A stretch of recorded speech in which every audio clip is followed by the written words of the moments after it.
We are going to discuss another way to put emphasis on an order block or supplier demand zone, whatever your preference is, using fixed ranges, right? We can use sideways fixed ranges. We can use uptrend fixed ranges, downtrend fixed ranges.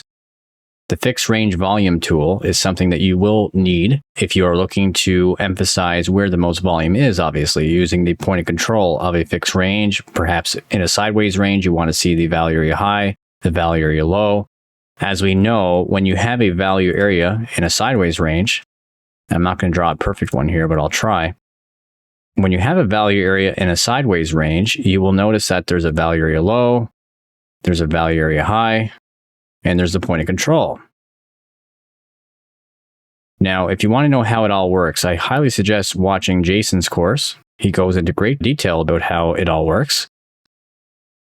But for this example, we're going to keep things a little bit basic. We want to know where the value area low and the value area high is so we can make an example here. So if we're in a sideways ranging environment, and perhaps, this ends up being the range high and this is the range low, the value areas in between the upper quarter and the lower quarter where they begin, essentially, for the most part. We'll fix that a little bit. There we go. That's the best I can do. So when you have this situation, we know that price can deviate the value area low and then deviate the value area high, rotate back, et cetera, et cetera, et cetera. Very common behavior. So if you had an example where you've seen a value area high overlapping with a bearish supply zone, then there is a strong possibility that price could deviate into that rather than deviating the range high. So for example, price is curling over here, formed a range high, formed a range low. Price is making its way up with an internal uptrend, and then all of a sudden you see this. Well, why not open a short trade to hit the extreme premium pricing of this range? You can now look to short this down to the value area low of the range or the extreme discount section of this range. Vice versa would apply as well. So if you have a situation where a range is formed and you see price forming some sort of trend towards the value area low, and you just so happen to have demand down here, there is a very strong possibility that you may get a reaction off said demand, producing a higher high, indicating that demand is now in control and that supply is failing for a move back up to rotate towards the value area high of the range. Now, I mentioned in a previous video that I usually don't trade this zone within a range. If it's a bigger range, I will. If there's supply overlapping the value area high, I will. If demand is overlapping the value area low, I will. So that's why we need to watch for these value areas. Again, if you're unfamiliar, Jayson has a great bit of educational info on that within his course, and I highly, highly suggest watching that. We can also draw a fixed range in a downtrending environment and an uptrending environment. So if we have a situation where we see that we got the significant up move and there is little mitigations of demand, or at least fractal demand. When I say fractal demand, I'm referring to the demand that's created from a pivot point perspective, like a pivot created demand zone or pivot created supply zone, where you have the break of structure and you're literally using the last down candle each time. Perhaps there's a couple of them that are created. From a previous lesson, you will know that you can have more than one bearish candle with one candle inside of it, also known as an order block within balance, within one break of structure, this being the one break of structure. Totally possible. And we know that this would be called the decisional point demand zone, and this is the extreme point demand zone. So if you have this many order blocks, let's say you have 4 order blocks, and you're like, well, geez, dang, that sucks. I don't know which one to use because we have so many. Well, obviously this one here would maintain bullish structure, would be the best case scenario. Or even this guy right here would still maintain the overall bullish swing structure. But it is possible that price could come down and these guys give a reaction, and the same goes to here. All right. So why can we not pull a fixed range from the bottom of this trend where it began up to the very top point and follow it through until we have a reaction? Now, I wouldn't continue on with the volume pull. If it continues down, I'd stop it right here. I'd pull from here up to here. I'd watch to see where the most volume is. So if I have that fixed range tool going and I see it from a vertical perspective, and this is going to be a terrible drawing, but you guys should understand my point here. And this is the value area high. This is the POC, and this is the value area low. Then quite clearly, the most volume is here. So I'm going to pay the most attention to this block. Now we can leave them all marked out, of course, but if price comes into this block, because the most volume rested in here prior to that very aggressive break of structure, there's a high possibility that we will receive a very nice reaction coming out of this block, perhaps continuing on with the swing structure drawing, or rather the swing structure uptrend. I get asked this quite often, where am I using the value area low in an uptrend value area pull? Not necessarily. You absolutely can, if that's what floats your boat. But to do that, we would have to continue on with the drawing, in my opinion. Like, we'd keep pulling this over from left to right, and then you would treat this as one giant range, a sideways range perhaps. Like, e.g., if this was an overall downtrend and this was the low, and then you pulled it all the way up to the high, and then price came back for the 50% mitigation, confirming the range as a whole, just like that, we touched the midline. From there, yeah, we can keep pulling this guy over. And if it just so happens that this guy co-aligns, that goes back to what I just taught you guys a minute ago, where we mentioned that if this co-aligns with the value area low and we come down and deviate that into demand, well, yeah, we can look for a trade. Absolutely. But you want to see the deviation out of the value area low or a bounce off of it with a structure change in co-aligning with demand itself. Same thing applies to the value area high. So this is your value area high, and you end up creating a supply zone up here, and price comes up. Well, same thing. So if it just so happens to co-align perfectly, like it does over here, terrible drawing, but you get my point. Price comes up and it transitions structure upon touching the value area high without actually deviating it, and also mitigating the supply zone. Well, that's fine as long as you have a structure change in your favor. You can short that guy down as long as he'll let you. That's how we'll look at value areas. So let's apply this to a actual live example here. Well, not so much live. I kind of picked a spot in the middle of no man's land, essentially.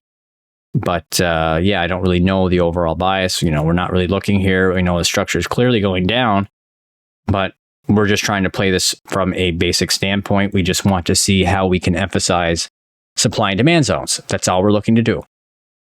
So obviously, this is a weird situation because it looks like Ethereum has not really broken any swing structure. We came down, we came up again, we came down again, up again, then straight down. And basically, this is just an internal uptrend. But it's a pretty dang good internal uptrend, because if we measure it, it's almost a 90% pump, which is incredible. So let's see what we have. All right. We clearly have a sideways range. So if we were to draw this range out, this would have been the low, this would have been the high. We had a deviation, but price was so strong, it said, nah, the deviation ain't going to work. This little deviation didn't do anything, but still, because price closed back in the range, you would have pulled them up to here. So that was the range that we ended up with. This is not a range reversal model, simply because it is not an accumulation model. So I cannot justify that.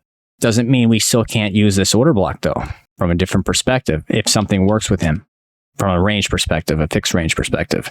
So in this case here, because we know this was the original range low, and we know price broke up with this candle, we can look at a sideways volume pull.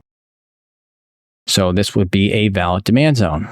Actually, it would be a higher confluence demand zone. Why is that demand? Well, because if this is your range break officially, even though it is internal structure, then technically speaking, you broke structure to create this, right? This is what we call the decisional point demand, and this will be the extreme point, the lowest demand zone remaining from that break of structure pull. They are both order blocks with imbalance. They are both valid. After which we came up, we came down, and we came up again, breaking structure in a lower time frame. It would be notable in a lower time frame, I should rephrase. And ultimately, we have ourselves another demand zone here. Let's see if we can have any confluence, perhaps an uptrend POC or value area of some kind. Let's see what we get. So that's the highest point. And it looks to me as if we have overlapping volume pulls so far. Okay, now we're going to try one more thing. We will take it from the last expansion leg, from this guy here, up to the highest point here. Okay, we'll take it from here. We will also take it up to here.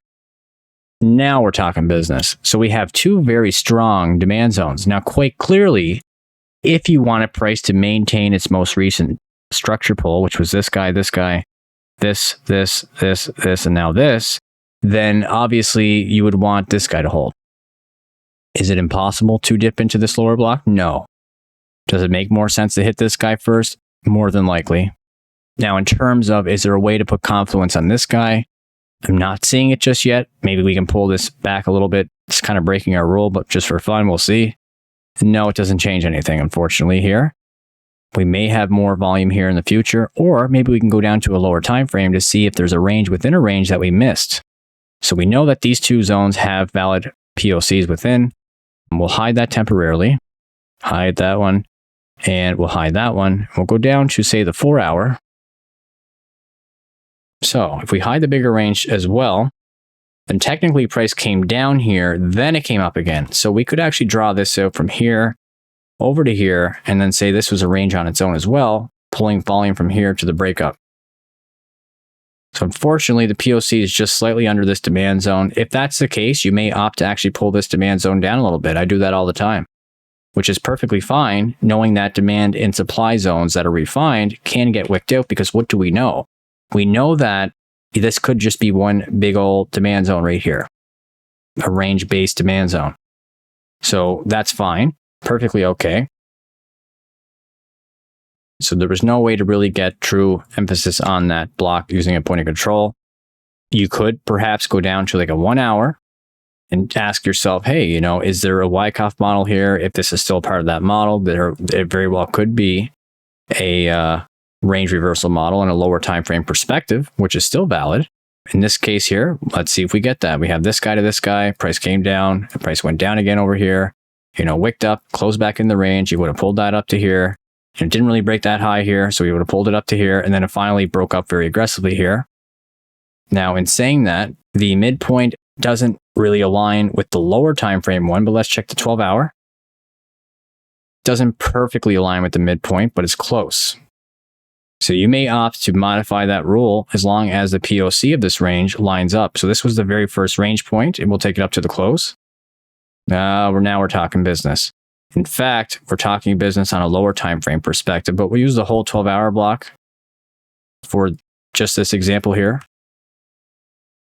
And we will take this over to the right, and we'll go back to the 12-hour and see what happens. We can close off these ranges, and we can initiate the other fixed range drawings. So it is perfectly fine to do what I did there and to see if you can get confluence within these zones. Ooh, look at that one. It literally almost hit it to the dollar. So this POC, we almost hit that one to the dollar. Not quite, but very, very close. Very, very, very close. If this breaks this high, that was a very significant demand zone. Let's see if we break that high. Looks like we broke that high. So there's a really nice reaction. In fact, if we measured that move so far, we ended up with a 32% pump, roughly, from that demand. Let's play it out further. The sky is now mitigated because it broke structure. We cannot use this again. We can delete that fixed range. We don't need it any longer. We know that it worked. So now, obviously, you're going to have internal bearish structure to come back down to this guy or to come back down to these guys here. You know, any of these zones here. We'll wipe the bigger zone. We'll just go with the refined approach. We know that price could go lower, though, because of that demand range. Same as here. This could also be a demand range. Might get fronted on the first try. Who knows? We'll see. Oh, we just had a transition in market structure on the high, and price is now forming some sort of downwards trend towards probably one of these demand zones here. Now, this is macro structure, so it's not going to be an overnight thing. Obviously, you may not choose to use this on a higher time frame like myself, but I always watch my higher time frame blocks, and I really especially love using the 12-hour blocks on altcoins because I find they're quite overpowered, order blocks with imbalance on the 12-hour. You didn't hear that from me. Oh, so we got a little reaction into that demand zone so far. And actually, what just happened? Well, we just created another range here. So what do we know about ranges? We know that we could deviate aside of the range and come up higher here. Even if it does break the order block, that's fine. It's taking its good old time, though. Oh, actually did just do that. So we actually did break that order block with a wick, and obviously this would be a good long idea up until structure turns against us if we break that high. Okay, so we broke the high. All is looking damn good. We'll measure this move up. So this is actually even better than the first initial pull up from the first one there. It's a 41% approximately move up. All right, so as you can see, there was a distribution that occurred here. There was a range deviation model, or Wyckoff Model 1 schematic, which if you watch the Wyckoff series, you may have not done that before this series, but this would be A1, A2, A3, and then price went down, breaking structure aggressively. So this demand is no longer valid because it broke structure. Demand was in control, but then supply came into control again. What did supply react from? Oh, look at that. We had a bearish supply zone, right? It was a 12-hour block once again. So you're going from 12-hour block to 12-hour block, back and forth, playing ping pong here. Did this one have any confluence on it? We forgot to check. So we'll actually check now in hindsight, but this was the high of the move and this was the low of the move. Nothing there. What about the high of the expansion to the low of the expansion leg? There was a value area high there, but again, it's not so much that it was a sideways range. At least was it confirmed as a sideways range? I mean, technically it was last minute right here. So as long as volume was fine from here to here, no, the point of control wasn't in that one. It may have been a local point of control, perhaps from this guy to this guy. No. So this is one that you wouldn't really have applied fixed range volume profile to, but maybe you applied Fibonacci to. You're like, okay, you know what? Maybe the golden pocket aligns with this guy. The golden pocket's in that zone, so I like that zone better, even though it doesn't have to hit the golden pocket, because I know golden pockets get fronted all the time when supply and demand are next to it or inside the same zone. Like if you see a golden pocket overlapping a supply or demand zone, it could just nip in and do that and front the golden pocket. You might be scratching your head, well, why did the GP get fronted? Well, that's because it was an order block. There are more order blocks, right? All over the place. So in that case, you should always watch out for that, but that's a lesson for another day, I suppose. But now what's happening? Well, price actually came all the way down, it looks like, into that refined zone. It wicked it ever so slightly, but still within the bigger zone. And we'll see. We'll just cancel the replay. We'll see what actually happened from this guy here. So if you had got that guy based on what we just did there, that was a range reversal demand model. The only thing that was lacking was the equilibrium of the range wasn't overlapping the demand. But besides that, it was a beautiful range reversal model, and it provided us with a bottom on ETH, possibly. In terms of percent move, how much did you get off that? 91.4%. Was that a lot of hard thinking? No, it really wasn't, guys. That was a very, very basic way of emphasizing a supply or demand zone. And as you can see, those are very genuine ways on how I pull my fixed ranges all the time. I go within the actual range contents itself. I showed you guys how I do that. I trade the value area high deviations, the value area low deviations if it's confluent with supply and demand. We use the uptrend, the downtrend point of controls. We use sideways point of controls to emphasize where the most volume actually is, right? If you can do that, you will have an edge. So here's a model on ETH that hasn't quite played out yet. It looks like on the top here, the possible previous Wyckoff schematic. It's a Model 2 schematic. So really, if there was supply remaining in here and it overlaps the old POC, which I don't know if it does, we can check, we might have another high confluence short trade in the future. It's not really a 12-hour block, but it is an 18-hour block. And the only thing about this guy is I don't know if he broke any kind of swing structure. Well, yeah, he technically transitioned structure, but you're going to have bullish structure now to get back into this guy. So it is another zone that maybe, months down the road, we might get a reaction off of this. Quite clearly, you need to see something pulling into that, like some kind of at least decent structure change, obviously, before we get involved in a trade like that. But that's how I would go about it. I'd say, okay, we have a good zone there. And from there, we can also check like perhaps the downtrend POC. And if it matched with a supply zone, did that supply zone work? Well, it almost did. It almost matched with one, but unfortunately, it was already mitigated. So if you had this at the time, and this was your downtrend POC, then you would have already had a short trade based on this order block right here, all the way down to here for a minus almost 14% move down, right? So as you can see, this is quite effective, a very effective way of emphasizing a block on top of all the other ways that we can apply smart money concepts. This is definitely one of the top